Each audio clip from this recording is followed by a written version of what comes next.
Así que peguen en la... Ya terminaron las referencias. Tenemos que pasar al siguiente tema. El siguiente tema es movilidad.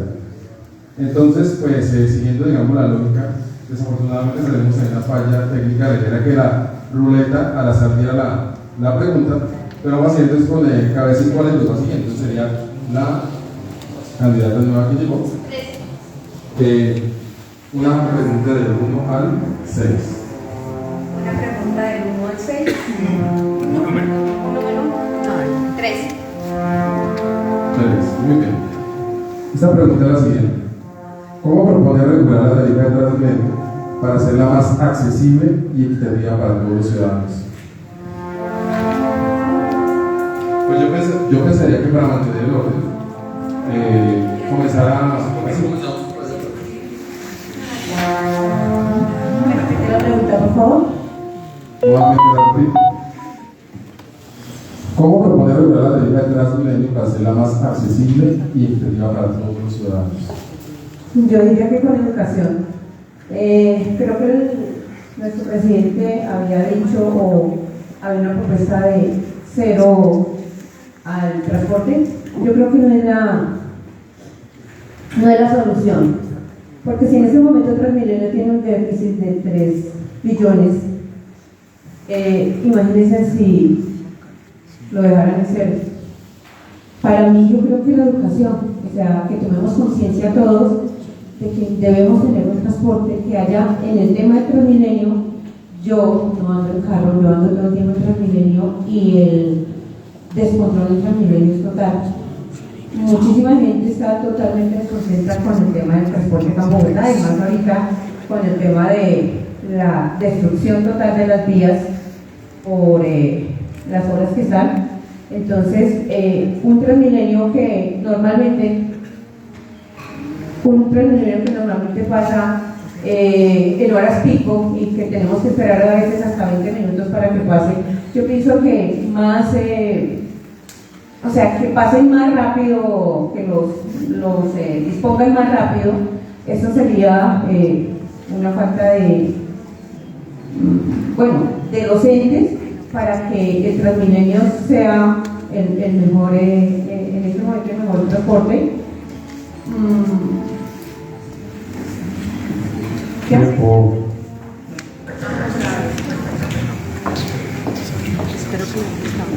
Bueno, hablar de hacer más asequible la tarifa de Transmilenio es hablar de más subsidio, porque hoy la tarifa de Transmilenio está subsidiada a la mitad. El pasaje de Transmilenio debería costar el doble, ¿verdad? Entonces hoy tenemos subsidiado la mitad de esa tarifa y habría que pensar de dónde van a salir esos recursos. Yo estoy de acuerdo con que debe darse una tarifa más asequible, sobre todo a la población que no tiene cómo pagar la que está actualmente y que se ve obligado a volarse y ahí eso va en detrimento también del Transmilenio como tal, ¿verdad? Pero subsidiarlo es hablar, hacerla más asequible es hablar de subsidio. Habría que preguntarse y habría que, en el ejercicio político, en el control político, ver cómo va a ser la administración para subsidiar esa tarifa. Hay ideas que se han planteado en cuanto a que los empresarios miren lo que le corresponde a la gente por transporte en su salario, que lo vienen directamente a la administración, y la administración subsidia esa parte, pero hay que trabajar muy bien eso, hay que pensarlo bien, no puede ser una propuesta acelerada por momentos políticos, debe pensarse bien, porque hoy estamos trabajando a pérdida. Hoy el Transmilenio en sí, su operación cuesta 5 millones de pesos y en realidad habría que pensar de dónde se va a sacar esa plata si se quiere hacer más asequible la tarifa.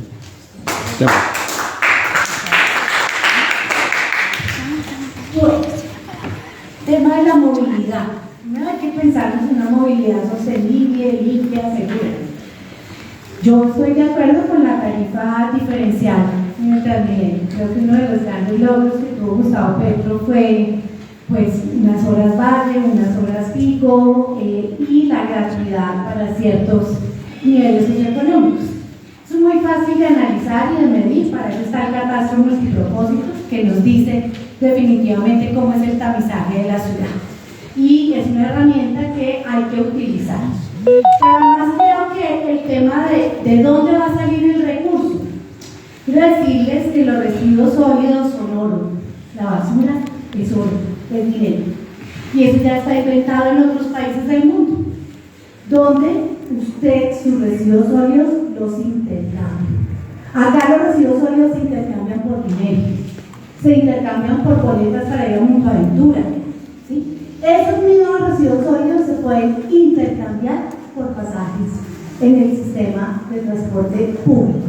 No solamente el Transmilenio, sino el SIC, que además debe mejorar porque es el servicio contaminante de la ciudad, y por supuesto pensarnos desde ya en cómo vamos a ayudar a cuidar el metro de Bogotá.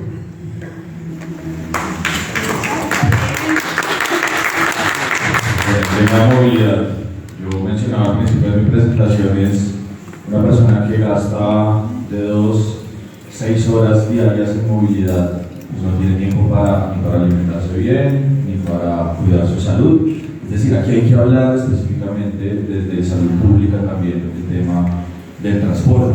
Lo primero, Transmilenio. Transmilenio hoy tiene un problema que todo el mundo coincide, y es el tema de la evasión. La evasión se soluciona también con una tarifa diferencial. Hoy hay tarifa diferencial para población con discapacidad, pero realmente los buses no son los más idóneos para una persona con discapacidad. Es decir, hay múltiples situaciones de hoy del transporte que, aún teniendo condiciones de tarifa cero, no resuelve el problema también de acoso, como mencionaba ahorita Lina en la intervención que hacía, ni tampoco espacio específicamente para población con discapacidad. Necesitamos avanzar en un transporte multimodal. Hoy podemos tener transporte cero con Transmilenio, pero necesitamos los cables aéreos, necesitamos sistema integrado de transporte con cada una de las rutas adecuadas, y metro ya. Es decir, no hay otra posibilidad. Primera línea como está y segunda subterránea, porque tenemos que avanzar a la ciudad de Bogotá como la queremos proyectar en los próximos años.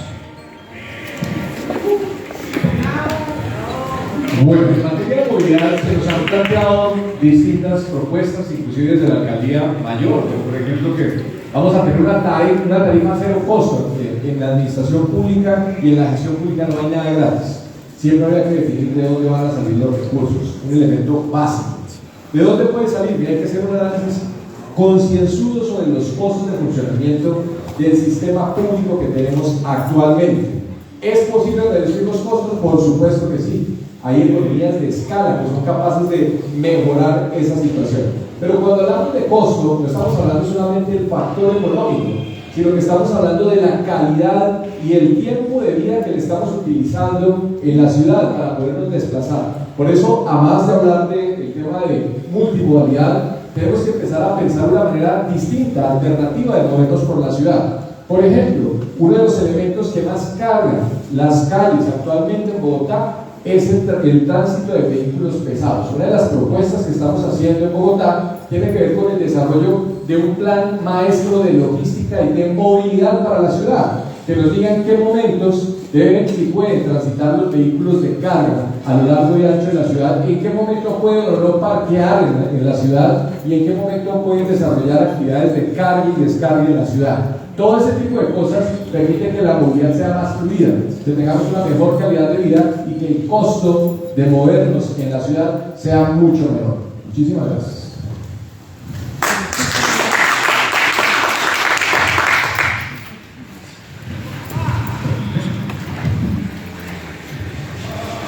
Bueno, el tema del transporte es algo muy importante y tenemos que partir de una base. Esto debe ser una decisión técnica y no una decisión política. Y la movilidad en Bogotá hoy en día está secuestrada por ideologías políticas. Tenemos una ideología política que quiere cancelar el metro sin importar qué, solo porque no es subterráneo. El mejor metro para Bogotá es el metro que se haga.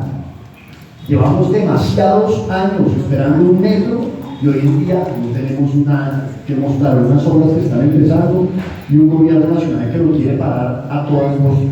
Ya deberíamos estar pensando en segunda, tercera y cuarta línea de metro y no siguiendo discutiendo si la primera va por subterránea o elevada. Siguiente cosa, vamos a oír una cantidad de propuestas diciendo que tarifa cero en Transmilenio. Hoy tenemos un sistema de transporte masivo absolutamente quebrado.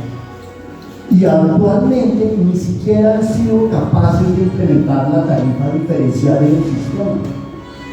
Los jóvenes universitarios no tienen una tarifa diferencial pese a que existe el marco legal para que eso pase. Y me parece muy curioso, las mismas personas que dicen que el transporte debería ser gratis son las mismas personas que no han sido capaces de implementar esa tarifa diferencial. Desde el Consejo de Bogotá nosotros vamos a apoyar la creación de esas tarifas diferenciales y vamos a garantizar la sostenibilidad financiera para que se den. Bueno, sobre el tema de movilidad, sobre el asunto del pasaje, muy concretamente. Hoy muchos están de acuerdo en subsidiarla, ya está en el debate que se puede. Antes nos decían que no se puede, inclusive sancionaba la Contraloría por una política de subsidios, horas valle, horas pico, donde los adultos mayores tenían cierta priorización, las personas con discapacidad otras, los jóvenes, y bueno, al gobierno de la Bogotá Humana, ¿qué le hicieron? Pues lo sancionaron. Hoy mire, todos, cada uno está proponiendo cómo lo financiamos, o si lo hacemos o no lo hacemos.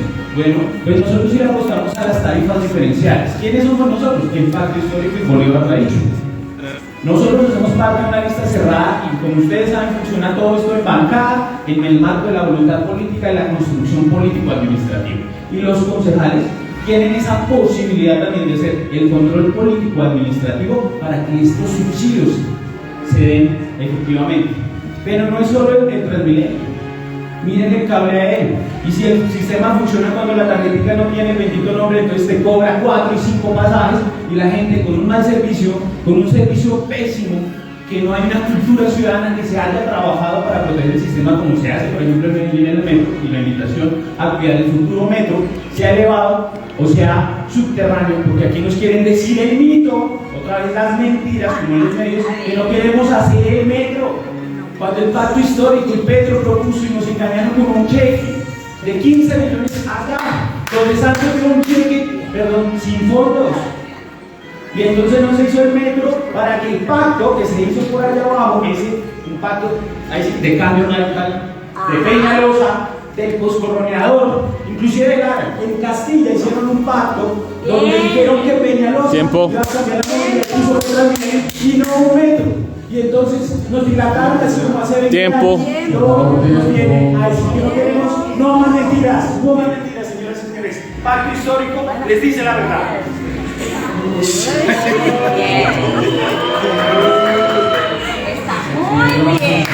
Muy bien. Pero respetemos el tiempo, por favor. El tiempo. Adelante. Bueno, en el marco de la pregunta que se hizo, yo sé, digamos, claro, frente a la pregunta, y es cómo proponer una tarifa de Transmilenio para hacer más accesible el sistema. Y frente a eso quiero mencionar uno, digamos que esto tenemos que ser serios en lo que le vamos a proponer a Bogotá. No podemos seguir engañando a la gente con falsas expectativas y cosas que no están en el marco de las competencias de un concejal.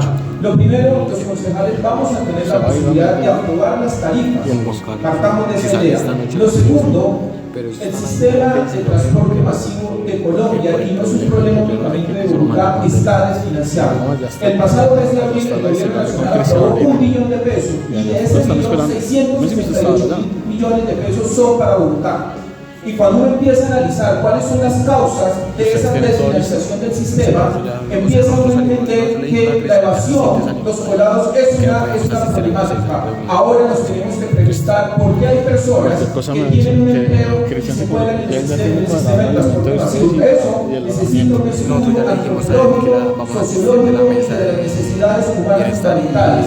Si bien estoy de acuerdo de generar una bolsa para poder financiar el sistema de transporte masivo, pero aquí tenemos que ser responsables.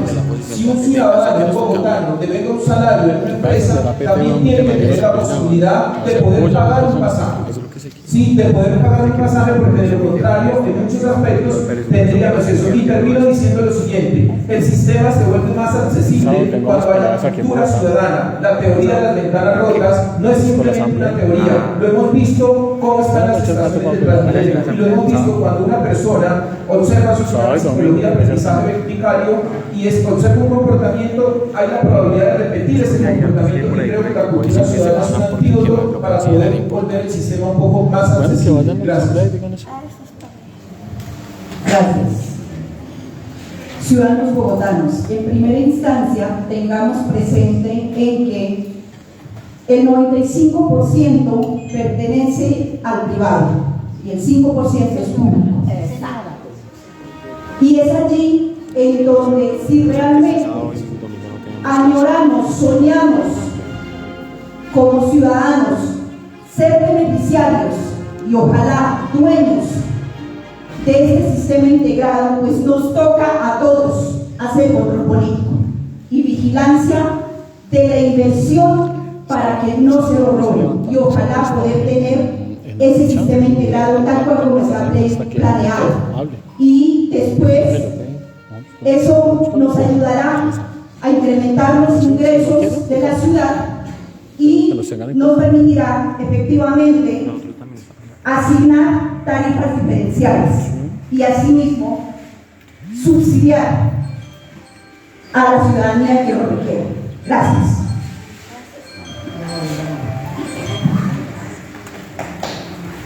Pues yo coincido con la compañera en que acá hay que dejar de minimizar lo que se llevan los privados, ¿no? Qué bueno sería uno estar quebrado, como menciona Nicolás, llevándose el bolsillo el 70% del estado que se llevan los buses privados, que se son los alquilados, el 16% se lo llevan los alimentadores, el 7% se lo lleva la empresa que recauda y solamente el 5% se lo llevan los mineros.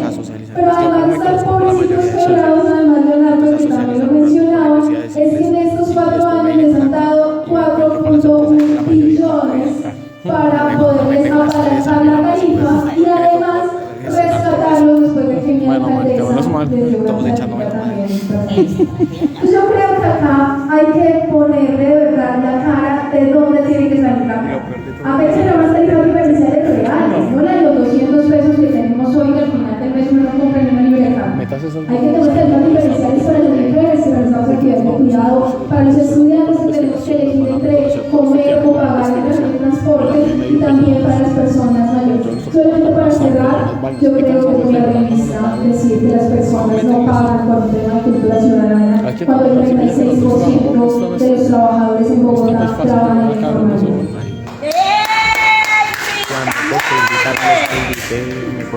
Muchas gracias. El sistema de transporte público así nos cuesta cerca de 4 millones de pesos, pero 30 de cada 100 usuarios del transporte público, 30 son cobrados por múltiples y diferentes razones, pero nos genera pérdida de más de 550.000 millones de pesos al sistema y eso es algo que hay que solucionar. Si de verdad soñamos con reducir tarifas para toda la ciudadanía o con las tarifas diferenciales, primero debemos tener un plan de contención con los colados en Bogotá. Y yo, a diferencia de las barbaridades que dice el candidato Pember y la candidata Clavijo, aquí se necesita fuerza pública, más policía en Bogotá, que es difícil y eso lo queremos hacer, pero con esos mensajes de estigmatización poco se avanza y desconocer la necesidad de una fuerza pública en Bogotá y en Colombia, no solo para la garantía de seguridad, sino para el debido control, en armonía y articulación con la fuerza privada. Es totalmente una torpeza. Se necesita fuerza privada. Bogotá cuenta con cerca de 180.000 guardas privados, 11 guardas por cada policía en Bogotá. Si van a multiplicar los guardas, seguramente podemos tener más control, al igual que la adquisición de tecnología que permita prevenir los colados, que permitan que se desfalte el sistema y tener un sistema autosostenible que a futuro permita disminuir las tarifas.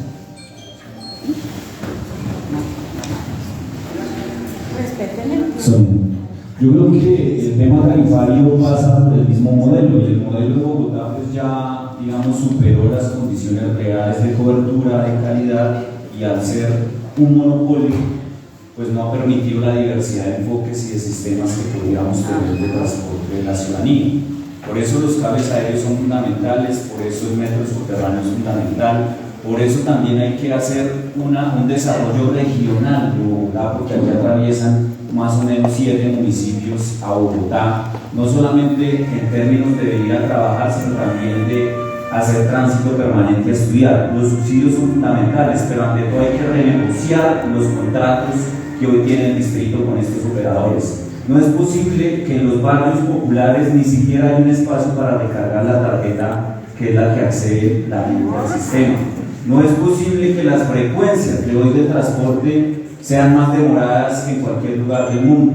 No es posible que la inseguridad se haya tomado esta única forma de transporte que tenemos. Por lo tanto, el sistema se mejora si lo cambiamos paulatinamente y si fortalecemos realmente que sea multimodal, de alta calidad y que no sea simplemente para los negocios de algunos privados que se quedan con ese 95% de las ganancias. Oye, jovencito. Me gusta cuando lo dicen. Mire, yo creo que debemos acabar el mito de que lo privado es malo y que solamente lo público funciona. Inclusive si fuera la empresa pública tiene que tener rendimiento, tiene que ser eficiente, tiene que tener ganancias. ¿Sí o no? Entonces, el partido verde dice que los privados y esos contratos que los adjudicó malos, eso no quiere decir que los privados sean malos. Necesitamos esa mayor eficiencia. Yo soy muy joven, pero he leído la historia. La empresa distrital de transporte urbano de los troles, un recurtidero de corrupción y de sindicalismo que no dejó funcionar y tocó acabarla. Entonces, que vayamos a decir que todo va a ser público, hermanos, los mismos políticos que se han venido robando nuestra plata y han dejado un transporte masivo que nos sirvió bien, que no fue suficiente porque muchos otros políticos nos tenían una deuda de más de 60 años por el metro. Pero no podemos hablar de mentiras a la ciudadanía. Transmilenio va a continuar y tenemos que robustecerlo. Así haya metros, 5, 6 líneas. Necesitamos más buses horarios y aparte de las tarifas, para que sea más asequible, necesitamos frenar la evasión para que no se desfinancie el sistema. Esos son finanzas básicas que debemos tener en cuenta, no es de enemigos o otros enemigos. Tengamos claridad cuando hablamos a la ciudadanía. En México funciona nuestro transporte muy chingón. Bueno, yo creo que el sistema es una gran ayuda para llegar y desplazarnos de localidades de extremo a extremo. Entonces hay que seguir generando esa cultura ciudadana en que no es únicamente Transmilenio, sino todo el sistema como tal, el CIP, porque el CIP lo estamos dejando de lado. Y al CIP también hay que darle unas mejores condiciones, con eso que dicen que podemos hacer desde el Consejo de Bogotá el seguimiento y veeduría a esos contratos con esos proveedores de ese servicio. ¿Por qué? Porque también estamos pensando en ese conductor, que eso es un servicio que prestan, pero es muy mediocre el tratamiento que se le da también a ellos. Y eso también incide sobre el servicio que se presta. Ese tema de la frecuencia que debe haber en Transmilenio también debe mejorar, pero eso se da de acuerdo a esos contratos que se están llevando a cabo. Sí estoy de acuerdo en que el próximo alcalde tiene que replantear esos contratos con esas empresas privadas y particulares que precisamente no están brindando esas garantías ni a nosotros como ciudadanos ni a los mismos conductores, que también no podemos dejarlos a un lado. Y considero que sí se deben dar tarifas preferenciales como las que vienen, pero se deben incluir a los estudiantes de colegios y universidades y a los jóvenes deportistas, porque tienen que desplazarse mucho tiempo en la ciudad y no hay garantías para el transporte y por eso no asisten. Y el que les veo la juventud, ¿cómo ocupa su tiempo libre? Gracias. Rápidamente, miren, ustedes tienen que tener en cuenta algo que el Estado le entrega aporte social a la ciudadanía a través de los impuestos. Por eso, mis queridos amigos, con Romero la tarifa es cero. ¿Cómo saben y de dónde sale la plata? Si ustedes revisan, en el año 2020 el Consejo de Bogotá ya estudió, analizó el proyecto Tarifa Cero en Bogotá, pero no es un secreto. ¿De dónde sale la plata? Actualmente Bogotá cancela a los operadores el 50% del transporte público de Bogotá. Eso hay que saberlo y conocerlo. Significa que Romero está proponiendo y yo estaré ahí al pendiente para contribuir en eso. Con eso es la mitad. Otro dinero adicional, entonces estamos colocando el porcentaje que le corresponde a Bogotá. ¿De dónde sacamos la otra plata? Del gobierno nacional. ¿Qué dice el artículo 179 del Plan de Desarrollo Nacional? Que cualquier distrito o municipio le puede proponer a la nación que me subsidie mediante un proyecto de acuerdo. Juntamos la plata de la nación, juntamos la plata de Bogotá y tenemos transporte público completamente gratis en Bogotá. En el futuro, ¿cuáles son los beneficios que eso tendría? Tenemos claridad de financiamiento. Y si conocen a Romero, es una persona seria, Romero no va a carretear. De esa manera, construimos un aspecto social que algunos le temen para que la equidad sea un elemento aquí en Bogotá. ¿Quiénes transitan más el Transmilenio? Las mujeres. ¿Quiénes evitan que este propósito se dé? Pues algunos interesados en que no se dé. Entonces, si nosotros logramos que la tarifa cero el próximo año se estabilice, se congela en el próximo año. En el 2025 se baja un 33%, quedan 2.000. En el 2026 se baja otro 33%, quedan 1.000. Y en el 2027 tarifa cero en Bogotá. Primero, esos son los beneficios y entonces los podemos señalar después. Gracias.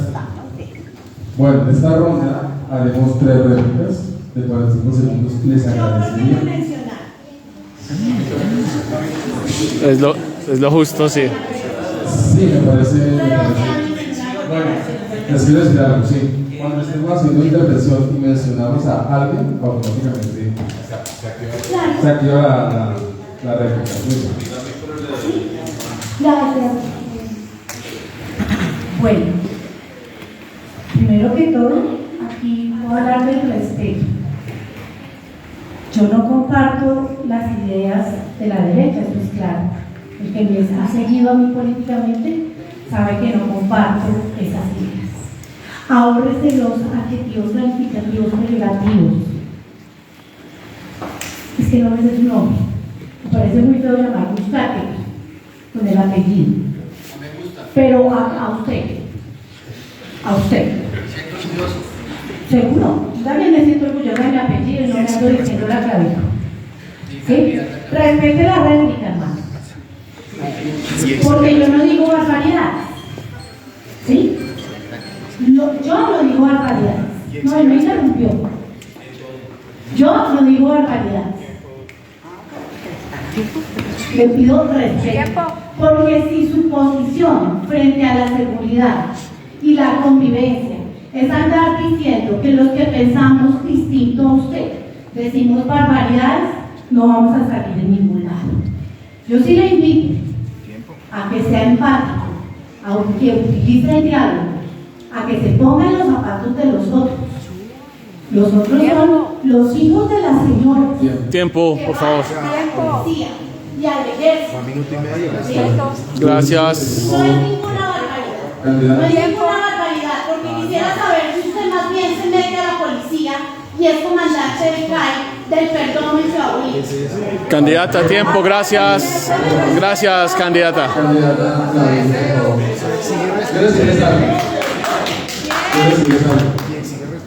Estamos hablando de la tarifa de ingresos de Transmilenio. Y me imagino que ustedes escucharon detenidamente a sus compañeros de debate. Creo que sobre eso nos centremos a dar la respuesta de la réplica y la contrarréplica, por favor. El tema de la réplica es básicamente porque lo mencionaron. Pero mira, hay unos elementos que son muy importantes. Bogotá tiene una serie de concejales que no tienen ni idea cuando le hablan de costos y de precios, que son elementos muy diferentes. Cuando se habla de economía de costos, es distinto hablar de la diferenciación de los precios. No podemos castigar de otra parte lo que es público y lo que es privado, o calificarlo como bueno o malo porque sea uno o lo otro. Aquí lo que hay que trabajar es específicamente sobre la solución de la intermodalidad. Ahora bien, seguir creciendo el sistema de un sistema que está colapsado, como es el Transmilenio, es una torpeza. Más buses significa menos vías. Es así de sencillo, más buses, menos vías, más congestión. Hay que hablar entonces de intermodalidad y de eficiencia de costos para que disminuya la tarifa. Gracias. Nicolás Gómez. Bien. Punto.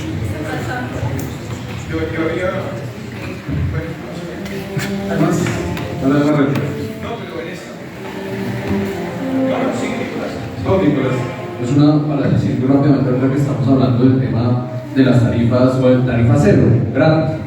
Lamento decirles, eso es mentira, en la vida no hay nada gratis, solamente hay transacciones. En la economía está bastante comprobado. Esto es plata que estamos sacando de un lado y lo estamos poniendo en otro. Perdón, pero... Hay que respetar. ¿Te permiten hablar? Sabes que es difícil si no hay respeto. O sea, yo soy respetuoso de todo, no hay que romper a nadie, quiero hablar, que no estoy de acuerdo con mi posición, no me cercenan derechos. Exacto. Hay que respetar. No interrumpirte, pero me parece injusto. No puede interrumpir. Por favor, esta vez uso la palabra el candidato Nicolás Gómez y le deseo que termine de explicar su idea. Mire, la idea de lo que está proponiendo Robledo, ahorita no nos va a causar tanto dramatismo, pero al futuro sí. Y tenemos que pensar en las futuras generaciones, porque eso va a ser un déficit que vamos a tener financieramente.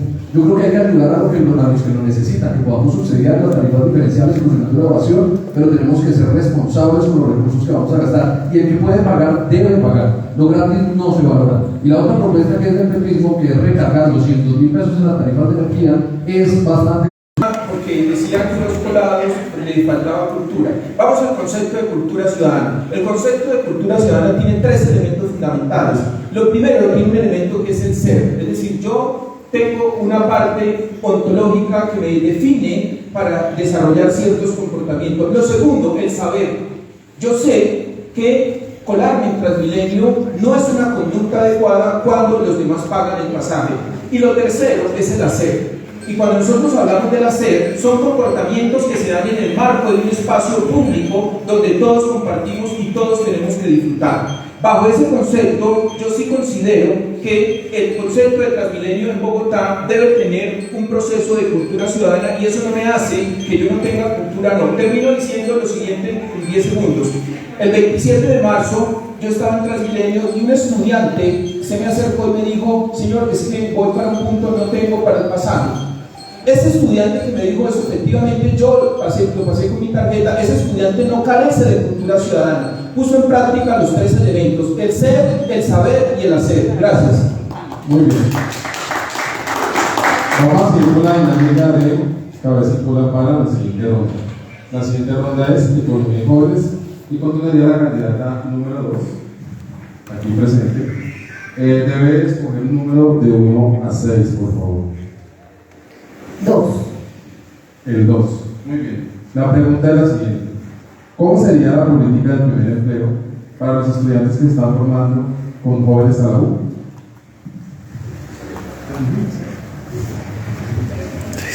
Sí, la pregunta. Vuelvo a repetir la pregunta: ¿cómo sería la política del primer empleo para los estudiantes que se están formando y especialmente en el programa Jóvenes a la U? Esa pregunta la hice yo. Todos los candidatos a la alcaldía mayor tienen las propuestas. ¿Qué hacemos los concejales para proponer que este tipo de ejercicios tengan sentido? Cuando un muchacho que está estudiando quiere trabajar, le preguntan y le dicen: ¿qué experiencia tiene usted? Ese es el primer elemento. Le dicen: no. Hay ya unos referentes de políticas relacionadas con el primer empleo. ¿Cómo lograr que los jóvenes tengan una real participación en la política pública para que puedan trabajar? Y muchos pelean un aspecto que es bien interesante: la estabilidad laboral que les permita, porque en su proceso de crecimiento ellos miran y observan esa posibilidad. ¿Cómo sería lograr que dentro del ejercicio de la administración las entidades nos permitan a nosotros lograr, y esto también lo está proponiendo Robledo, de lograr la intervención de aplicar para jóvenes en el empleo público y por supuesto en lo que significa la posibilidad de las contrataciones que no se haga con lo que se está haciendo ahora a términos de 2 o 3 meses, sino que se amplíen mientras se establecen las plantas que los jóvenes también deben estar vendiendo. Continuamos.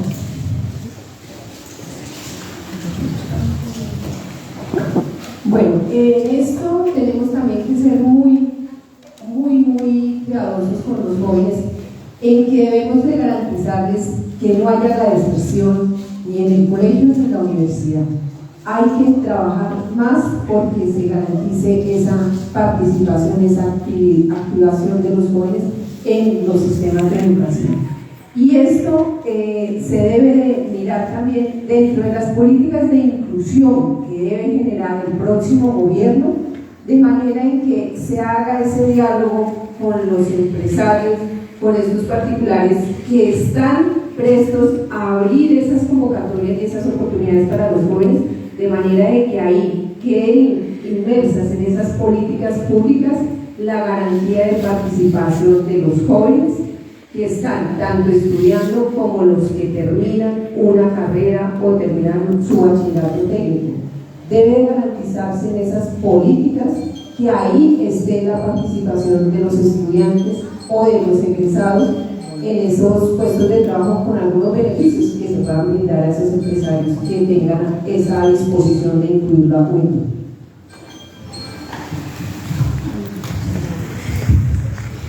Mire, nosotros proponemos que a los empresarios les demos incentivos, no beneficios, demos de reducciones progresivas tributarias que limitan la empleabilidad si nos contratan a jóvenes que no tengan experiencia laboral o sea el primer trabajo universitario. Tenemos 600.000 jóvenes, de los cuales ni estudian ni trabajan. 192.000 estamos graduando aproximadamente al año, los cuales solamente el 44% están encontrando empleo. No solamente el distrito puede ser la solución para contratar, y si el distrito puede complementar, tiene que ser no en más burocracia, sino en empleos que generen valor agregado en infraestructura. Yo escuchaba a alguien de otro sector contrario mío que citaba a Estados Unidos como un ejemplo de contratar desde lo público. Sí, pero para construir infraestructura y generar valor agregado. No más burocracia, no más corbatas. Toca trabajar con el sector privado, dándoles unos incentivos correctos, sobre todo no solamente a los que nos contratan a estas poblaciones que están en una situación de desempleo, sino que se desarrollen hacia Occidente, que es el futuro de nuestra ciudad. Megapolígonos empresariales para que se pueda desarrollar la ciudad hacia Occidente y tengamos unos polos de desarrollo. De nada nos sirve educar si no les encontramos un buen empleo formal. Esa es la salida del desarrollo económico y en la cual todos aquí podemos salir adelante. Bueno, yo creo que es muy concreto. Hay una ley, la del 2021, que ya habla de este tipo de empleo. Tenemos que fortalecerlo y hacerlo viable y posible en Bogotá. Eso le implica al alcalde mayor y por supuesto el Consejo de Bogotá debe presionar políticamente para que este ejercicio se lleve a cabo. La política de empleo debe tener varias aristas. En Bogotá hoy no se articula la economía social y solidaria con el modelo de empleabilidad. Necesitamos fortalecer la economía social y solidaria para que esos emprendedores jóvenes menores de 28 años tengan oportunidades de fortalecer su principio de emprendimiento y fortalecer la capacidad con su grupo de compañeros y compañeras de la misma edad para generar empleabilidad. Tenemos que articular el campo y la ciudad. Hoy las plazas de mercado en Bogotá son un desastre. Hay una concentración en una única forma que es por abasto. Necesitamos ampliar una diversidad que articule el campo y la ciudad, porque aquí no solamente hablamos de un joven urbano, sino ante todo también de un joven rural. Y por supuesto, eso habría que aplicarlo en todas las instancias del gobierno distrital, que tiene bastante empleabilidad, pero que por burocracia los jóvenes quedan por fuera.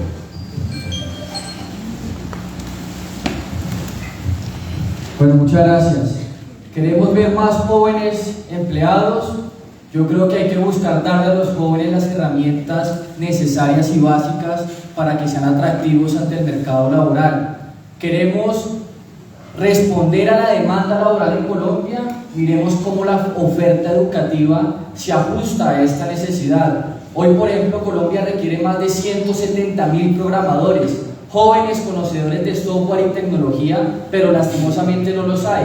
Si logramos promover desde el Consejo para que el distrito ayude con capacitaciones de ciclo corto y que los jóvenes sean conocedores, expertos en software y tecnología, seguramente van a ser atractivos a lo que hoy pide el mercado laboral en Colombia y en el mundo entero, y eso lo podemos promover. Definitivamente hay que incentivar el sector privado para que contraten a cada uno de los jóvenes. Decía muy bien mi compañero, aquí hay diferentes leyes, hay diferentes acuerdos que ya contemplan acciones para contrarrestar estas dificultades, pero una de las dificultades que más grandes que tienen los jóvenes para emplearse pueden ser la experiencia laboral. Escúcheme, si logramos que los jóvenes estudiantes de universidad puedan practicar en las entidades públicas y privadas con más facilidad y les sirva eso como experiencia laboral, podrían ser empleados más fácilmente en Colombia. Bueno, yo creo que para fortalecer la empleabilidad de quienes hoy están en Jóvenes a la U, lo primero es ampliar la cobertura de Jóvenes a la U. Jóvenes a la U hoy excluye a una población muy importante que la pandemia la dejó, la evidenció, y es la población que está en pobreza oculta. Es una población de estrato 3, de estrato 4, pero que son solamente unos estratos que están ligados a una infraestructura habitacional, pero que cuando uno va a ver al interior de sus hogares no hay plata ni para comer ni para estudiar. Son jóvenes clase media, como muchos de nosotros, que desafortunadamente necesitan del sacrificio de toda la familia o de privarse de la posibilidad de acceder a la educación superior. Jóvenes a la U quita el primer obstáculo, por eso nosotros desde USAGEN creamos la primera mesa de seguimiento a la pobreza oculta, que está institucionalizada y que lo que busca es darle unas variables para que se incluyan como unas características también de selección a jóvenes que tengan esa condición de riesgo para que sean beneficiarios. Lo segundo es que la empleabilidad no puede ir solamente en unos trabajos de oficina de 8 a 5, sino que habrá que también impulsar la economía verde, acompañar los emprendimientos que están hoy ayudando a mitigar el cambio climático y que hay muchos jóvenes pensando también en el ambiente. Gracias. En primera instancia, démonos cuenta que Bogotá es una ciudad urbano-rural, donde más del 70% es rural. Por lo tanto, la ciudad requiere que formemos jóvenes, no solamente en términos técnicos, tecnológicos y profesionales, sino que también se requiere, hoy por hoy, valorar esos dones, esas grandes habilidades y potencialidades que se tienen como persona, porque creo que también tenemos que ser realistas que para esta nueva era se requiere precisamente complementar esas sabidurías, saberes y conocimientos desde distintos ángulos y poder corresponderle a esta era, una era de las comunicaciones donde debe haber no solamente tecnología, sino también comunicado con su propio saber ser y estar siendo. Muchas gracias. Bueno, yo quisiera plantear, frente a la pregunta que se ha formulado, quisiera plantear 3 elementos fundamentales. El primero es que nosotros tenemos un sistema educativo, y voy a empezar por eso porque de ese se derivan los demás. Nosotros tenemos un sistema educativo inequitativo, un sistema educativo que no tiene en cuenta algunas condiciones para algunas personas que no tienen las posibilidades de desarrollarse. Ese es un primer elemento. Lo segundo, en Colombia hay que trabajar para formalizar las empresas. Hay empresas que si bien están operando, pero son empresas informales, y cuando una empresa informal contrata a un joven, pues no le va a pagar bajo todas las garantías, y eso es importante que nosotros lo tengamos en cuenta. Y hay un tercer elemento, y es que el mundo está exigiendo nuevas profesiones. No son las profesiones lineales las cuales deben estudiar los jóvenes, y creo que el programa de Jóvenes a la U es un programa maravilloso porque lo he venido estudiando. Fui director local de educación y veo cómo se ha avanzado en esa política, pero también hay que entender que muchos jóvenes que están terminando su bachillerato en colegios distritales de Bogotá no quieren estudiar las carreras convencionales que están, sino que quieren desarrollar unos nuevos talentos que arrancan desde el ser. Y yo creo que ese es el debate que tenemos que dar en el Consejo de Bogotá. Cómo algunas personas pueden acceder a la educación superior no por un puntaje del IFE, sino porque tienen otro tipo de talentos. Gracias. Bravo, eso es todo. En nuestra gloriosa etapa aprendimos algo muy importante, y es la planeación estratégica. Y la planeación estratégica nos dice, voy a mencionarlo solo en 3 momentos. 1, la planeación estratégica mira a futuro el proceso, el tiempo y el movimiento. Y partiendo de eso, lo que se propone es estratégicamente para la juventud que hoy están en Jóvenes a la U, también estabilidad estudiantil, que les paguen por estudiar, alimentación, la estabilidad, el bienestar, y para eso también viene la reforma de la educación superior aquí. Entonces, 1, la estabilidad educativa. 2, cuando salgan efectivamente, pues estamos proponiendo, por ejemplo, incentivar y multiplicar ese programa de territorios saludables, que se redujo estrepitosamente, y allí se crearían cerca de 10.000 empleos nuevos. Equipos de salud, psicólogos, médicos, enfermeras, que también se están formando allí en Jóvenes a la U. Pero no solo eso, sino también en los procesos de infraestructura, de nuevas tecnologías, de energía. Lo que le decíamos a los jóvenes de la Universidad Distrital hace un par de días, ¿cómo cerrar Doña Juana y convertirlo en el parque bioenergético del sur? Pues todos esos chicos que están en la Universidad Distrital formándose tienen ese gran reto, cerrar Doña Juana, y esa es la tarea para multiplicar ese trabajo. Bueno, antes de que el candidato Nicolás tome la palabra, quiero hacerles una solicitud. Ustedes le dirán si sí o si no. Nos pedimos disculpas por las incomodidades que han presentado a la entrada del Congreso. O sea que aquí la entrada es un tanto restringida, entonces espero que haya incomodidades. Nos disculpen, pero son naturales del espacio en el que estamos. Estamos a las 7, en este momento son 7 de la noche, ¿sí? Nos falta, pues obviamente los que faltan por responder esta ronda, una ronda más y la ronda del público. Yo les pregunto a ustedes, al público presente, a los candidatos aquí en la sala, si ustedes están de acuerdo, utilizaríamos media hora más, y los que no están de acuerdo, pues es el momento pues, para poder... Sí, yo me tengo que disculpar porque tenía un compromiso previo, llegué muy puntual, como lo puede verificar, que con la agenda. Excusas, pero tengo un compromiso compromiso al cual tampoco quiero respetar. Claro que sí. Están esperando. Perdón. Por supuesto que sí. Hasta luego, candidato. Mucha suerte. Hasta luego, que estén bien. Hasta luego. Estamos de acuerdo. Yo voy a hacer esta intervención y me toca también concentrarme. Tengo una entrevista ahora en radio y salgo de acá para allá. Bueno, primero que todo, Jóvenes a la U es un programa muy importante, un programa que tiene más de 41.000 jóvenes inscritos en la ciudad. Pero también tenemos que ser Piropara, un programa que ha beneficiado a más de 4.000 jóvenes en el país, y Generación E, que tenía más de 336.000 jóvenes inscritos que pudieron acceder a la educación superior. Fueron programas que quedaron cancelados por ideologías políticas, y eso es muy grave. Así que no podemos permitir que la educación superior sea sujeta de secuestro del alcalde de turno. Tenemos que garantizar educación superior para todos. También tenemos que entender lo que quieren los jóvenes de hoy en día. Los jóvenes de hoy en día no quieren ser empleados en su gran mayoría. Los jóvenes de hoy en día quieren crear empresa, quieren emprender, muchos quieren ser generadores de contenido. Y ahí la educación técnica juega un papel fundamental. La educación técnica les da las herramientas para poder perseguir sus sueños de vida. Sueños que muchas veces van en contravía de las creencias tradicionales de las otras generaciones. ¿Qué tenemos hoy en día? Tenemos un candidato a la alcaldía como Gustavo Bolívar, que nos lo quieren vender como un gran ejecutor y un gran gerente, siendo un señor que ni siquiera pudo administrar un hotel en Melgar. Entonces, los invito a que pensemos bien cómo vamos a votar este 29 de octubre. Necesitamos tener debates serios, debates con propuestas, debates que no estén llenos de ideología, sino con soluciones reales a los problemas de los vecinos en Bogotá. Muchas gracias, gracias a Alonso y a esta invitación por el debate. Les pido disculpas, me toca ausentarme, tengo una entrevista a las 7:30 y debo salir. Muchas gracias a todos, nuevamente un gusto y que tengan un buen debate. Hasta luego. Bueno, mire, tengo la oportunidad de haberme desempeñado hasta hace 3 meses que empecé con todo este proceso político, un poco más tal vez, de ser vicerrector de una universidad pública. Mire, el tema de Jóvenes a la U no es solamente educación de grado universitario, es educación técnica, tecnológica y universitaria.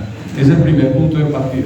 Tuve la oportunidad, previo a esa experiencia, de haber trabajado en ICETEX formulando una propuesta de rediseño organizacional, porque al ICETEX se le olvidó en su momento cuál era su vocación. ¿Y eso en qué se traduce?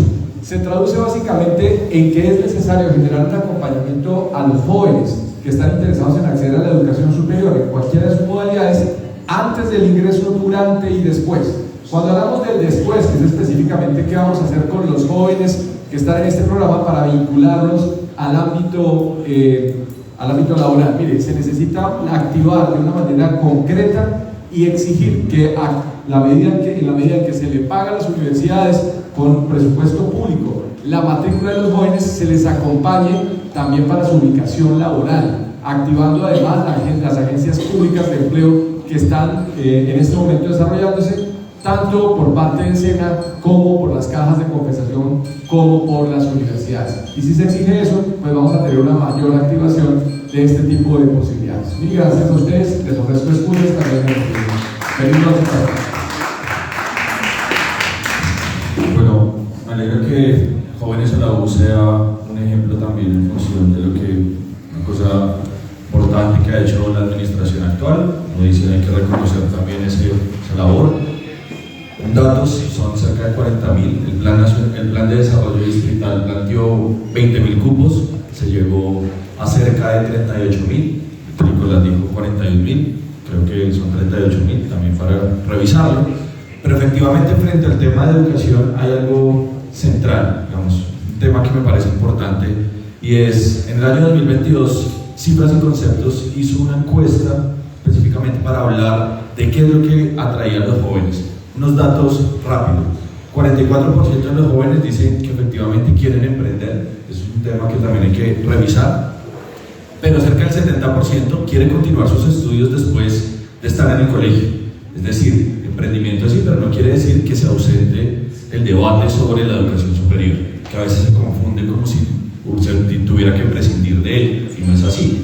También hay que tener en cuenta que esa cifra, esa encuesta, habla que 6.300 jóvenes intentaron suicidarse también en el 2022 posterior a la pandemia, también por lógicas en el mercado laboral que permite o ha generado también esas condiciones de exclusión. No solamente jóvenes en la U, también está ley de primer empleo que ya existe, formalización a partir de la educación técnica y tecnológica que hay en Bogotá, y parceros, jóvenes parceros, que son personas que muchos dicen sin oportunidades, que hoy están entrando al mercado laboral, que es importante tener en cuenta.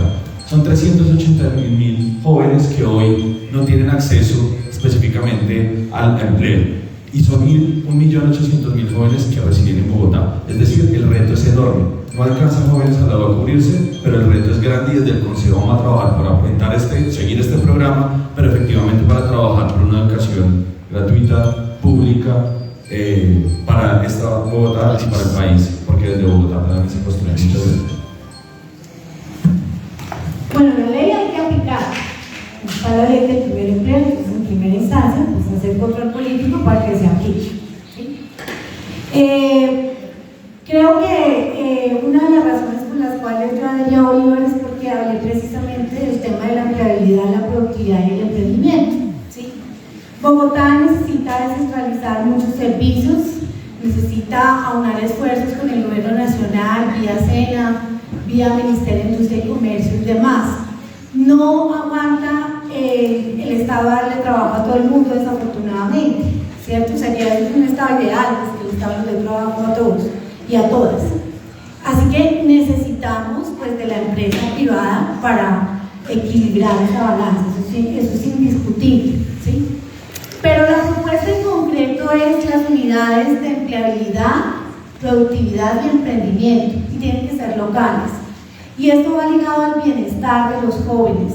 Los jóvenes, las jóvenes mujeres no pueden atravesar la ciudad de un lado a otro para ir a trabajar, ¿sí?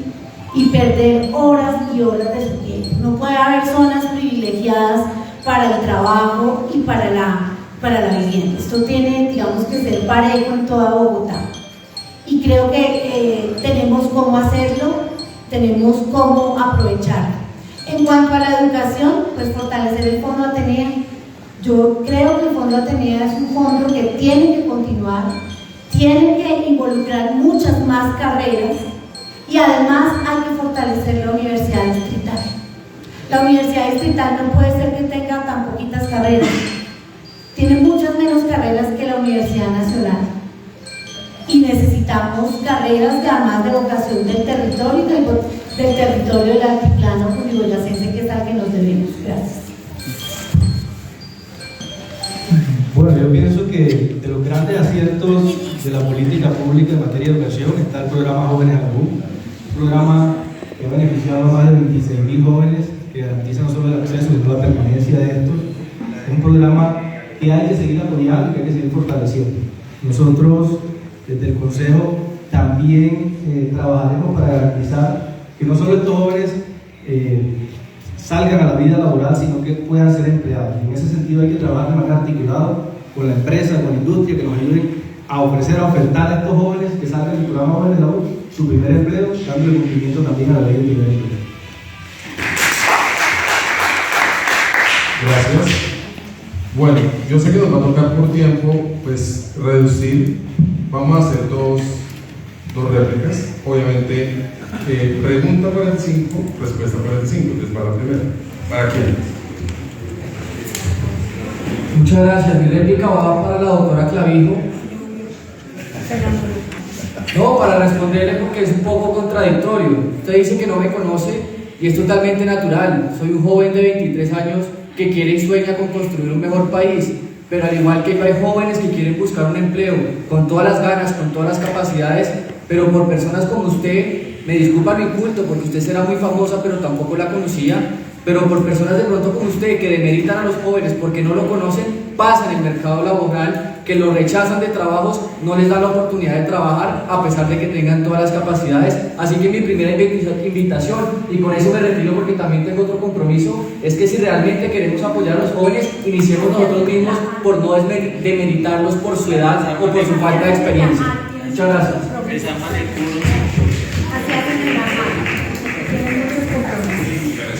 Más que chapineros sí tenemos en los aquellos.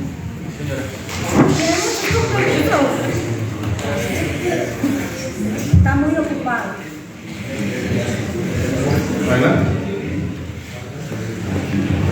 Pero a quién le hago la réplica, su merced. Dígame, si el joven está muy ocupado. Yo dejo constancia. ¿Sí? Yo dejo constancia.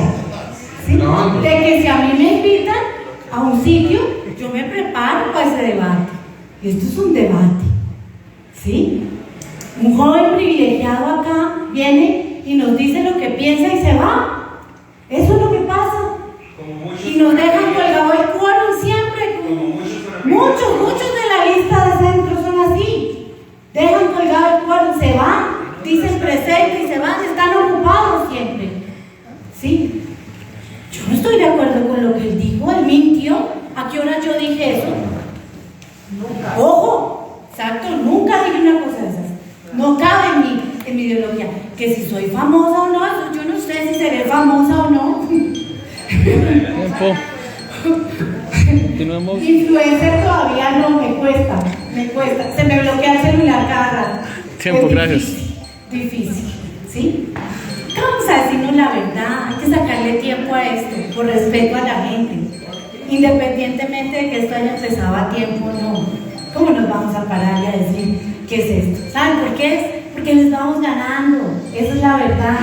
Les vamos ganando, va ganando el pueblo. Y que no hay chance de ganar. Vamos ganando, eso es lo que pasa. El pueblo despertó. El pueblo despertó y vamos ganando. Por eso se paran y se van. Para seguir hablando mal de lo que no pueden contradecir. ¿Sí? Porque ya esto cambió. Afortunadamente esto cambió, pero se paran y se van. Porque no pueden. Y ojalá nos unamos en primera vuelta. Ojalá ganemos en primera vuelta. Y si nos toca segunda, pues será de segunda, pero toca ser. ¿Sí? Gracias. Bueno, ¿quién va a hacer la última réplica de esta ronda? ¿Ninguno? ¿Ninguno? Bueno. Bueno, vamos a hacer dos entonces, vamos. Tenemos dos rondas, la última ronda y la última ronda del público. Entonces tenemos la última ronda de esta formalidad de rondas. Bueno. Vamos a pues como ya se fue, aquí está el candidato Aaron, entonces le vamos a dar la posibilidad a él de que elija el número de 1 a 6, porque él está ubicado acá, ¿cierto? Sí. Entonces es justo, bueno. ¿El 1 a 6? El 6, sí. 5. El 5, muy bien. Esta pregunta dice así: ¿cuál estrategia implementaría para la inclusión de poblaciones vulnerables en Bogotá? Entonces podemos empezar empezamos la vez pasada, sí, ¿cierto? Sí, señor. Empezó de allá para acá. Entonces empiezo. Vulnerables. La inclusión. Pues esto puede sonar un poco cacofónico porque ya lo hablamos, ya lo dijimos. Estamos en una ciudad donde no hay que saber qué es inclusión, qué es exclusión, y quiénes somos los excluidos, y quiénes somos los privilegiados y quiénes no, ¿sí?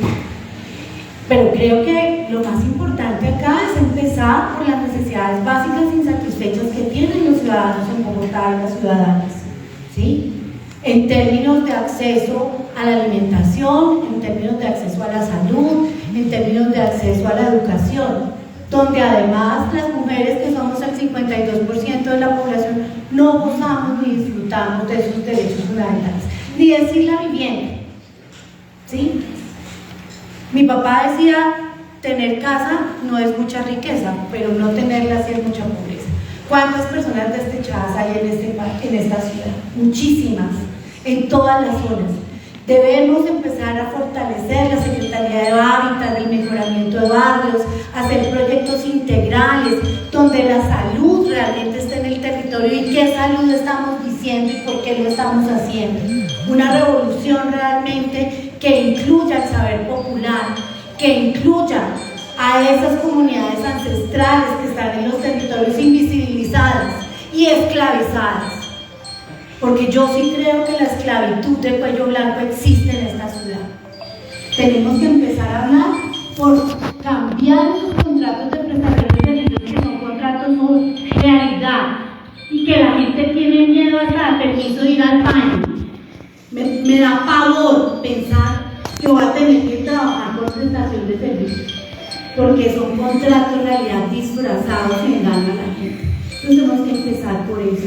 Y no es estigmatizar ninguna zona de haciéndolo, reduciendo significativamente la pobreza, y creo que hoy todos los temas de empleo deben estar enfocados significativamente a reducir la pobreza en Bogotá, que obviamente se afectó directamente con la pandemia. Ese es el reto principal, y desde el Consejo trabajaré por el derecho humano a la alimentación y por el derecho a la salud que construye equidad. Gracias.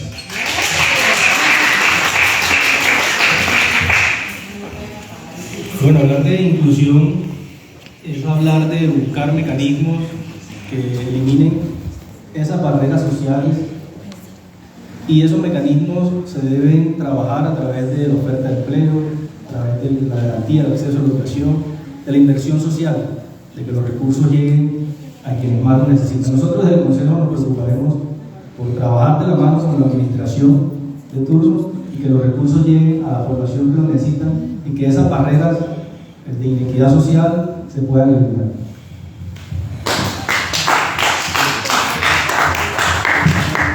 Mire, en materia de lo social, el presidente Petro ayer mencionaba el tema de la justicia social.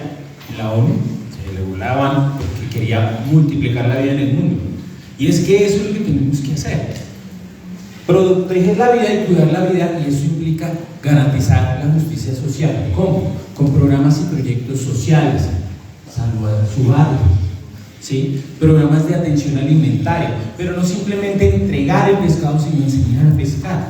Y eso implica que el Estado se encargue también de promover y garantizar esas políticas públicas capaces de que los jóvenes puedan acceder al trabajo, ¿sí? Y que la laboralidad nos permita también desarrollar el distrito, ¿sí? ¿Cómo desarrollamos el distrito si no es, por ejemplo, protegiendo el medio ambiente con el reciclaje, ese material PET? Todos los días miremos cuántas tapas botamos y qué podemos hacer con esas tapas. La protección y el desarrollo del medio ambiente implica también un ejercicio de laboralidad y desarrollo.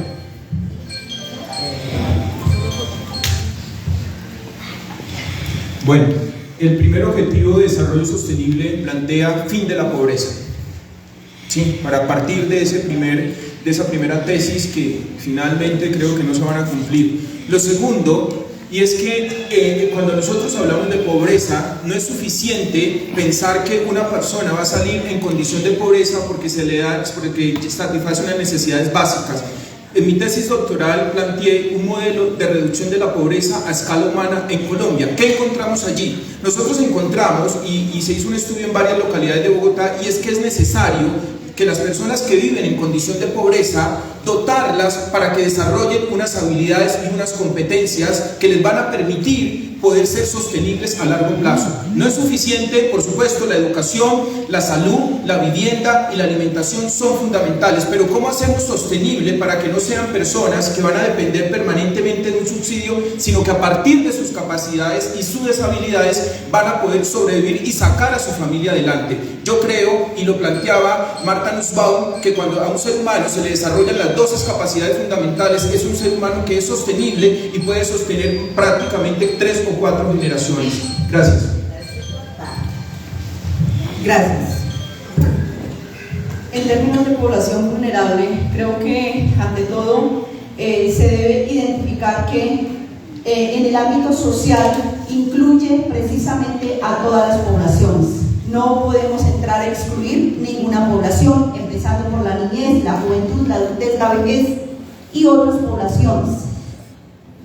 Además, hay que entretejerlo con la ruralidad y sus actores, no solo poblacionales, sino naturales, porque en términos colectivos, ni ciudad, ni en Colombia, ni en el mundo, aún no se ha reconocido esa colectividad a los recursos naturales. ¿Por qué? Porque desde la perspectiva y la sapiencia de los pueblos, para nosotros también son seres vivos. Y es allí en donde también se debe considerar la naturaleza como un ser vulnerado ante la explotación sin límites que ha conllevado también el mismo sistema que todos empezamos a obedecer y vivir sin medir nada de lo que tiene que ver con una vida sostenible colectiva. Gracias.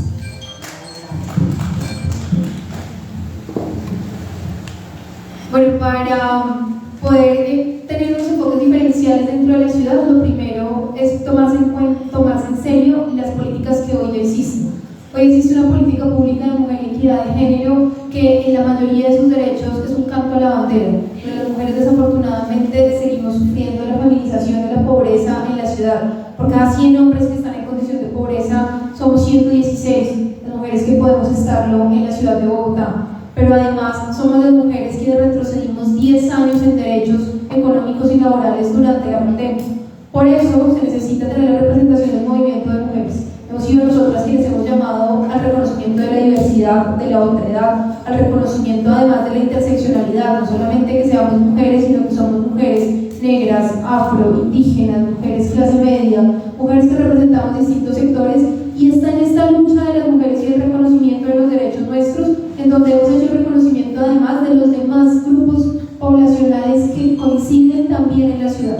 Por eso lo primero es tomar las políticas públicas, la LGBTI, la política pública de mujer y equidad de género, y poder ponerlas de verdad en un enfoque territorial y de transversalización de la inversión, para que así comencemos a bajar esas brechas de desigualdad.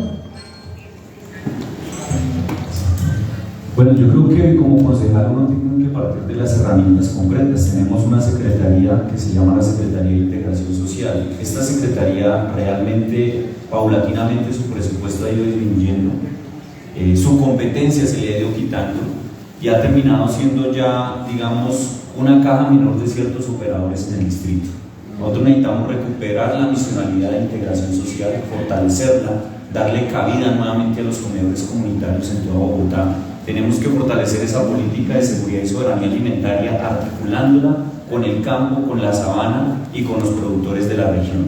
Eso permitiría articular campesinos, población urbana y, por supuesto, mejorar las condiciones de inclusión que esta población tiene, que sabe, tiene los conocimientos para ello. Segundo, nosotros necesitamos fortalecer una política de juventud que realmente se acompase con la propuesta de economía de desarrollo económico. El IPES y la Secretaría de Desarrollo Económico no puede ser un salvo a la bandera. El gobierno de Bogotá tiene que fortalecer una política de empleabilidad y, por supuesto, la Secretaría de la Mujer debe dar un salto cualitativo en la financiación. No puede ser con menos recursos hoy en Bogotá. La Secretaría de la Mujer tiene que ser muy fuerte, esa secretaría, para potenciar el tema del liderazgo femenino y el liderazgo de la mujer. Bueno, creo que nosotros como indígenas debemos tener presente que compartimos tiempo y espacio con otras personas, y ese compartir ese espacio y tiempo parte en reconocer a un buen vivir, ese buen vivir que nosotros queremos, y eso se hace sin exclusiones, se hace con un enfoque diferencial.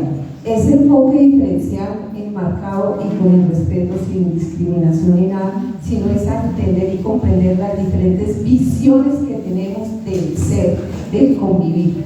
Y es en ese sentido que debemos de promover más esto, la interculturalidad, para conocernos, respetarnos y saber valorar desde la palabra del pensamiento del señor de la calle hasta la palabra del pensamiento del señor del estrato 6. Entonces, esa es una de las estrategias para ir rompiendo esas brechas y radicando esa vulnerabilidad que tenemos.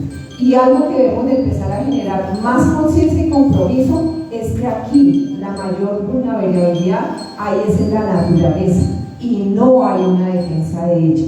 Y eso es el compromiso que todos debemos hacer. Cómo ayudar a ese ser que está tan vulnerable, que está siendo tan descuidado y que está siendo víctima en estos tiempos y no le estamos prestando atención. Entonces hay que prestar también atención a ese ser tan importante que es la naturaleza. Gracias. La Constitución Nacional establece que nosotros somos un Estado social de derecho. En lo social implica aquello que nuestro maestro de ceremonia llama inclusión social, pero la inclusión no solamente es desde un solo sector, aquí ya lo han dicho todos, es decir, desde los niños hasta los adultos mayores, personas mayores. ¿Qué hace el distrito?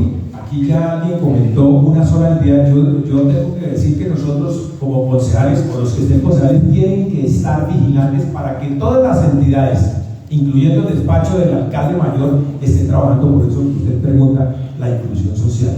No solamente para quienes están aguantando hambre allá en el sur, sino para las personas también en el norte que esconden la pobreza vergonzante que llaman, que tienen casa pero que no tienen que comer. A mí me gustaría plantear, espero que si alguno de los que están aquí llegan al consejo, si no estoy allá, ¿por qué está tan costosa la comida en Bogotá? Y entonces alguien me dice por el transporte. Pues Bogotá debe establecer un convenio interadministrativo con Cundinamarca, con el MECA, para establecer que nosotros en conjunto le digamos al campesino, que maestro, le vamos a traer la comida para acá, tráigala, véndala usted aquí, nos la va a dar mejor precio y así vamos a abaratar la condición económica, que implica que el hambre es un elemento que cuenta con todos los problemas que tiene la sociedad capitalina. Gracias. Bueno, hasta aquí Semillares y su termina el debate de las preguntas a los concejales. Todos hemos escuchado pues, los planteados, seguridad, movilidad, y siguen las preguntas. poblaciones vulnerables, economía y jóvenes. Y la idea es que las preguntas que vayamos a hacer pues, son pocas porque el tiempo está muy encima. Pensemos en algo que ustedes crean de la ciudad, que ustedes lo piensan, hay una cosa que no se ha preguntado de Bogotá y se la quiero preguntar a los candidatos. Entonces es importante que ustedes hagan como ese escaneo mental y digan, hay una cuestión de la cual no se habló y considero que es importante que la respondan dos candidatos. Y hay que indicar a qué dos candidatos les va a preguntar. Entonces, adelante.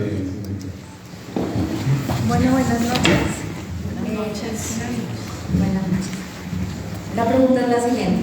Teniendo en cuenta que Bogotá es una de las ciudades con mayor presencia de habitantes de calle, usted como futuro concejal, ¿qué tipo de ideas plantearía o cómo ayudaría a la reducción de esta población? Además, ¿cómo garantiza sus derechos humanos?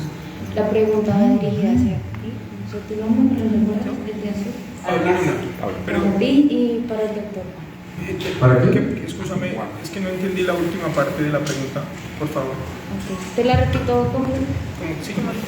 teniendo en cuenta que Bogotá es una de las ciudades con mayor presencia de habitantes de calle, usted como futuro concejal, ¿qué tipo de ideas plantearía o cómo ayudaría a la reducción de esta población?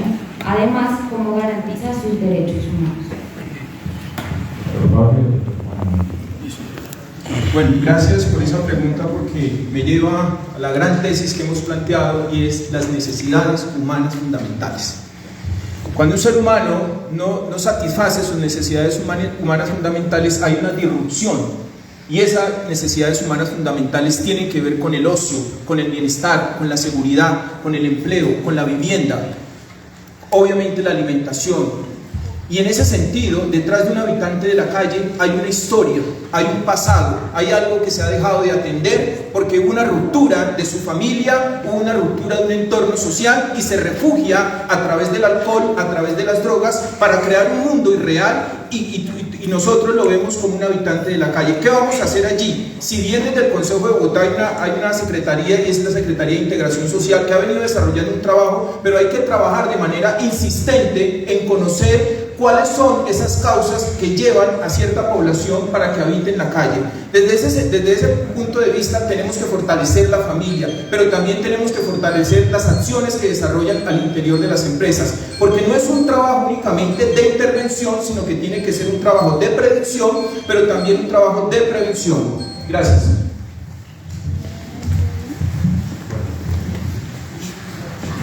Bueno, yo estoy de acuerdo con que se busquen las causas de por qué ese habitante o esa persona habita en la calle, pero también estoy de acuerdo con que a esa persona hay que darle la mano, hay que construir refugios, hay que tratarla, hay que darle un acceso a la salud, hay que darle un tratamiento para que esta persona salga de esa situación, y una vez salga de esa situación también hay que darle educación, hay que capacitarlo y hay que darle una opción de vida diferente. Eso haremos el control político necesario del Consejo para que la Secretaría encargada cumpla esa labor que debería realizarse.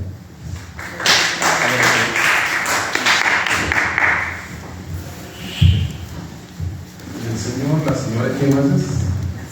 La señora Clara. Bueno, dos preguntas. No, una sola. ¿Una sola? Y hay que decir aquí dos candidatos en el trabajo en la pregunta. Bueno, yo quiero a los dos primeros que están ahí. Y la pregunta es, ¿qué van a hacer con el abuso con las facturas de las empresas de servicios públicos como Banti?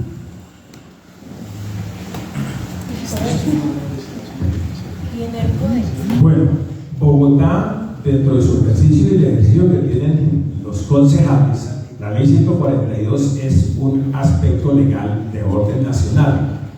Pero ¿qué sí podemos hacer los concejales frente a la ciudadanía? Nosotros somos intermediarios, al fin y al cabo, para eso nos eligen. ¿Qué se hace frente a los abusos del poder dominante de las empresas de servicios públicos? Pues asesorar a las personas, establecer los canales que nos permitan que esa persona que recibe una factura donde le están cobrando un elemento que nunca sacó, ¿cómo puede defenderse? Porque repito, este es un aspecto sobre el cual el Consejo lo único que podría hacer es decirle y llamar la atención, porque comprenden desde el ámbito del orden nacional. Pero eso ocurre muy constantemente. A las personas le están llegando constantemente valores en las facturas que no ocasionan o les están subiendo las tarifas y la gente se pregunta por qué. Hay que hacer un ejercicio de lo que se llama el derecho al debido proceso, de tal manera que podamos contribuir con esas personas para que nos podamos defender de ese abuso y lograr la satisfacción, pero también las sanciones. Las empresas pueden ser sancionadas y hay una retribución cuando ocurre eso.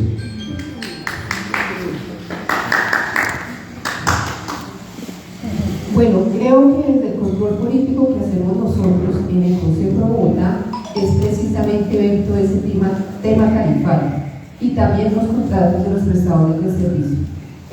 Considero también que hay que hacer un seguimiento a la Superintendencia de Servicios Públicos en donde están esas reclamaciones que han hecho los ciudadanos por, como decía el compañero, de algunos servicios, de algunas tarifas que se incrementan sin un control y también mucha demora en la solución de esa problemática que están presentando los servicios públicos, y lo que hacen es incrementar más y más la deuda y los intereses. Entonces, desde allá, el control político que se hace es hacer seguimiento a esas tarifas y a la forma como se van a ir implementando.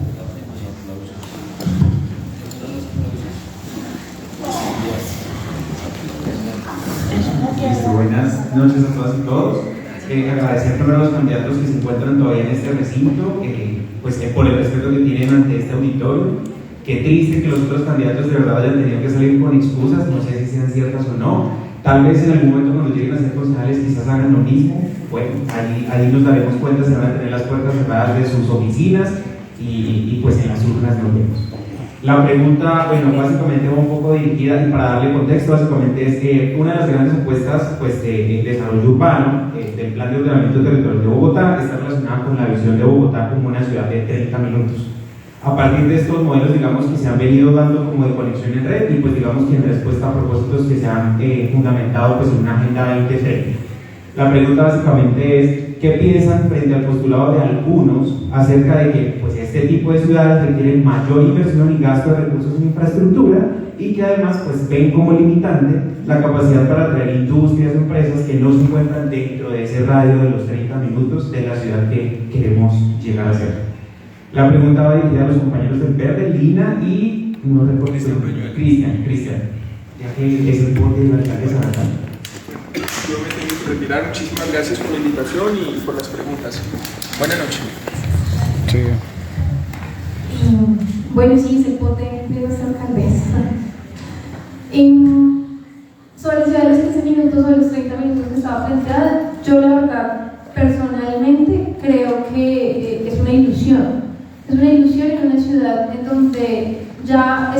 construido en una ciudad donde tiene unas desigualdades significativas entre localidades, en donde si tú me lo preguntas a mí cómo dirías a Usaquén, yo te digo, Usaquén seguramente puede convertirse en una ciudad de los 30 minutos. Usaquén tiene la mayor cantidad de hospitales concentrados en la localidad, tiene universidades públicas, tiene servicios, tiene, pues digamos que lo que la población puede tener.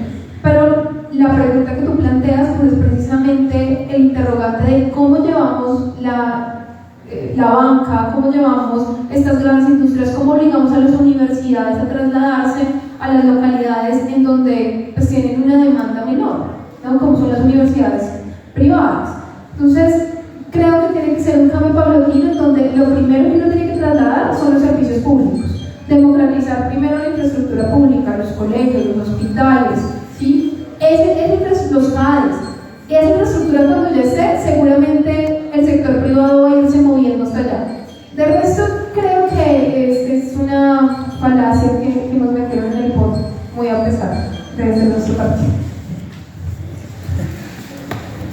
Bueno, vamos a empezar por el final, planteó Lina, y es, si no generamos una ciudad en 30 minutos, la expansión de Bogotá pues, va a generar también otras condiciones, es decir, o densificamos o expandimos, y esto tiene que ver con un debate también ambiental, o llevamos la ciudad a ese radio de los 30 minutos, o lo que va a pasar es que efectivamente haya una situación de lo que está pasando hoy, y es que Bogotá se expande y siga siendo el centro de la ciudad para todo. El sistema distrital de cuidado es un ejemplo de ello. Principalmente, ¿por qué? Porque efectivamente esa ciudad que se está planteando en términos de servicios públicos se puede ir adelantando y efectivamente ha tenido unos resultados. El modelo territorial de salud de Bogotá, que pudo llevar atención de médicos, enfermeros y psicólogos a cada una de las casas en los barrios y veredas de Bogotá. Eso quiere decir que se construye una institucionalidad que permita efectivamente esa cercanía. Hoy las personas que vienen, yo vivo en Ciudad Bolívar, las personas que vienen en el Lucero habitan para todos sus servicios, habitan en el Lucero específicamente para comprar alimentos, para comprar de servicios, etc. Pero sus trabajos quedan al otro lado. Es un reto grande, pero yo sí considero que hoy la infraestructura pública y por lo menos los servicios en términos públicos debe estar cerca a las grandes, digamos, donde está la población, y que también hay una cosa con respecto a la vivienda de interés social que cada vez se margina mucho más. Ayer estuve en Usme, la construcción en Usme específicamente está marginando a la población. El Estado tiene que ser presencia allí, y efectivamente puede ser muy ilusorio, pero eso corre la cancha en un debate actual como la ciudad de Bogotá. Gracias. Bueno, tendríamos la última pregunta de la señora de la esquina, y hay que especificar a qué candidatos.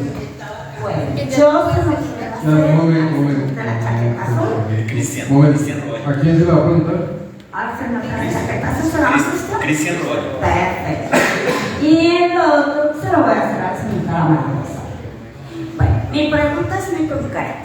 Es, cuando ustedes sean concejales de Bogotá, ustedes se van a hallar a las mafias internas que tiene el Consejo de Bogotá para así corromper y dejar que los proyectos funcionen y mejoremos la ciudad.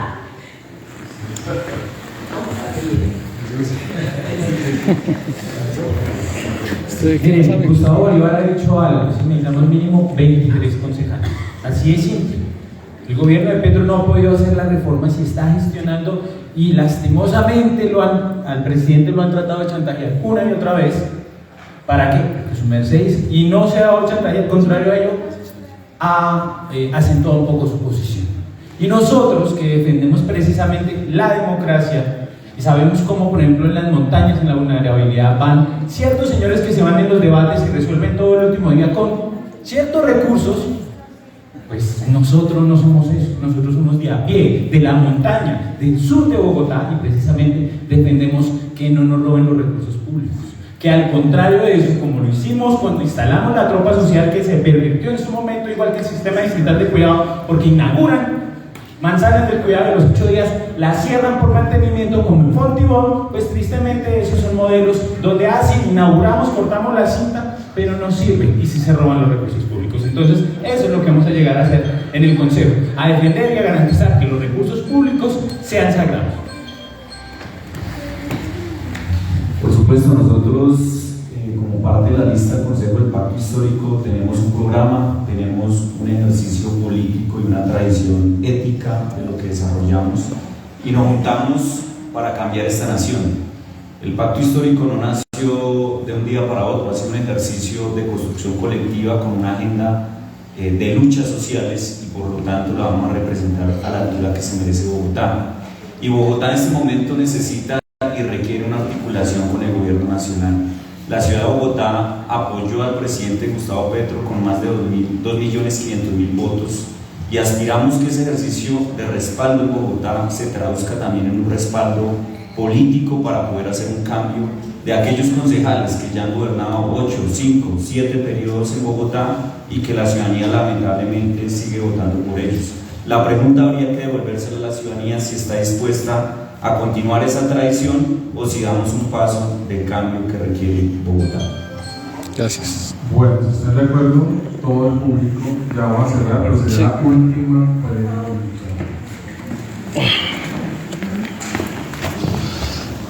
Aquí cerramos.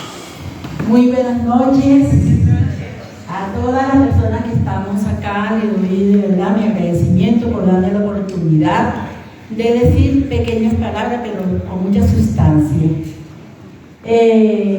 Yo espero que las personas que están participando, que han postulado para el consejo, que hagan su ejercicio de lo mejor. Yo como adulta mayor, yo soy de Barrios Unidos, desde el año 86 estoy trabajando con adulto mayor, me identifico con ellos, los quiero, los amo. Cariñosamente mi nombre es Isabelita, para los que me conocen, y para los que no me conocen me sigo llamando Isabelita. Mi problema es que el adulto mayor somos los que tenemos el sentido de pertenencia, de ir a votar por ustedes, y después somos olvidados. No van a los barrios a conocer sus necesidades, porque están en la oficina tomando cafecito, nunca tienen tiempo. Ojalá que al adulto mayor se le tome muy en cuenta que sus necesidades, sus medicinas, y que sean dentro del mismo sector, como dijo por acá un compañero, un amigo, un vecino, que sean, porque ya están cansadas la gente mayor de ir a un sitio a otro a buscar la medicina. Le valen más caro los pasajes que la medicina, que la acetaminofén, porque y no se les está dando la oportunidad, y los agreden y los martirizan y le hacen de todo, ¿sí? Y es triste porque tan solo no son los muchachos, también personas mayores tienen que ocurrir esas cosas. Entonces, los que queden, ojalá le den una administración buena y que uno pueda decir, en una oportunidad tuve una reunión y eso, hicieron algo por nosotras la gente mayor. Muchas gracias y mi nombre es Isabel. Gracias. Bueno, fue una intervención. Bueno, aquí el amigo Pedro trabaja aquí en el Congreso y pues obviamente es uno de los organizadores del evento y me pide pues este espacio y pues se lo voy a dar porque obviamente se lo merece. Entonces sería ya la última intervención. Bueno, muy buenas noches para todos los candidatos, muy buenas noches para todos los participantes. Me alegra mucho que asistieron, que pudieron debatir, a ustedes, pues por su presencia. Estuvo muy activo. Pues ya que están en campaña, una pregunta, esta va para todos. En 3 palabras, por favor indique qué lo diferencia de otros candidatos. Ante todo, muchas gracias. Espero las mejores respuestas. Y desde el Semillero de Investigación Social Universitario, muchas gracias. Disculpen por todos los inconvenientes, si tuvieron algún inconveniente a la entrada, ya como el profesor decía. A veces se complica, pero pues bueno, se pudo hacer. Muchas gracias. Dignidad, servicio y demasiado compromiso. Servicio, transparencia y sinceridad. Honestidad, responsabilidad y trabajo.